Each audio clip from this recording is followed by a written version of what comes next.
Bersama kami di Malaysia hari ini. Salam 2 Ramadan buat mereka yang menonton kami di Facebook MSI TV3. Terima kasih banyak-banyak. Kita nak teruskan banyak lagi perkongsian dan ini adalah berkaitan dengan kutipan dana kempen Demi Surauku. Untuk itu saya nak mengalulukan kehadiran Al-Fadhil Ustaz Haji Muhammad Rusdi alias Timbalan Pengerusi Ahli Lembaga Pemegang Amanah Yayasan Ikhlas bersama kita. Assalamualaikum, selamat pagi Ustaz. Waalaikumsalam warahmatullahi wabarakatuh. Terima kasih kerana sudi bersama kami. Mungkin sebagai permulaannya lah untuk kita kongsikan berkaitan dengan kutipan dana kempen ini. Mungkin Ustaz boleh kongsikan apakah yang dimaksudkan dengan berinfaklah dengan harta tercinta, Ustaz? Okey, terima kasih. Ini masa yang paling tepatlah untuk kita berbicara tentang infak. Sebagai orang beriman, ini adalah lubuk untuk orang beriman berlumba, bersedekah ataupun infak. Yeah. Dan apa yang difirmankan oleh Allah Subhanahu wa taala, A'udzubillahi minasyaitonir rajim, lan tanalul birra hatta tunfiqu ma tuhibbun. Kamu tidak akan dapat mencapai kebaikan. Yeah. Sebahagian ulama tafsir mengatakan al-birra ini ialah syurga. Kita tidak boleh capai kepada syurga melainkan kamu menginfakkan apa yang kamu cintai. Kalau melihat ulama tafsir melihat minima infak kita ialah pada zakat. Tetapi asbab nuzul ayat ini diturunkan kerana ada seorang sahabat yang kaya raya, memiliki banyak kebun dan ada satu kebun namanya Bayruha.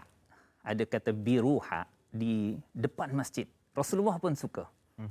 Apabila turun ayat ni yang mengatakan kamu tidak akan dapat mencapai kebaikan ataupun syurga itu melainkan kamu menginfakkan apa yang kamu suka, lalu dia terus menyatakan kepada Nabi SAW untuk menginfakkan semua kebun dia Al-Biruha itu untuk agama. Jadi di sini kalaulah kita tak dapat menginfakkan yang terbaik, paling kurang kita tetap bersedekah dengan kemampuan yang kita ada, insya-Allah. Insya-Allah. Baik, itu penerangannya. Mungkin Ustaz boleh tambahkan sikit penerangan berkaitan dengan harta yang benar-benar akan menjadi milik kita satu hari nanti? Ya, ini pandangan orang beriman berbeza sangatlah dengan orang yang tidak beriman sebab pandangan hidup kita melepasi jangkauan hari akhirat. Maknanya pada pandangan orang beriman ni, kalau kita belanjakan untuk diri kita, belanja itu akan habislah. Kalau kita simpan duit banyak-banyak, ya bagus, dan itu untuk kita punya waris kita yang masih hidup. Tapi kalau kita infakkan di jalan Allah pada kebaikan, itulah yang akan kekal bersama kita dalam kubur dan hari akhirat nanti. Yeah. Sebab itulah orang bila mati bertemu dengan Allah, permintaan pertamanya ialah laula akhartani ila ajalin qarib. Boleh tak pulangkan kami, tangguhkan untuk kami kembali ke dunia. Nak buat apa? Fa asaddaqa wa akum. Supaya aku dapat bersedekah wa akum minas salihin dan aku dapat menjadi orang yang soleh. Yeah. Di sini para ulama melihat keutamaan, ya. Apabila kita melihat apa nilai paling besar kalau kita diberi peluang untuk kembali ke dunia selepas mati, bersedekah. Baik, itu antara perkongsian. Mungkin Ustaz boleh kongsikan juga kelebihan berinfak terutamanya di bulan Ramadan ini dan antara yang ingin dikongsikan berkaitan dengan kempen ini, Ustaz. Silakan. Masya-Allah. Inilah saya bercakap kepada orang-orang beriman. Ya. Kepada Allah Subhanahu wa taala. Di mana Allah Subhanahu wa taala menyatakan dalam Al-Quran, innama ya'muru masajidallahi man amana billahi wal yaumil akhir wa aqamas salah wa ataz zakah wa lam yakhsha illallah. Hanya orang yang mengimarahkan rumah Allah. Mengimarahkan rumah Allah Ta'ala ini, kata para ulama, ada dua. Satu, mengimarahkan dengan kita datang solat, berzikir, majlis ilmu, solat berjamaah dan sebagainya. Dan termasuk juga imarah masjid ini ialah dengan kita membina tempat-tempat ibadah, iaitu tempat surau, masjid kita, termasuk dalam imarah masjid ini.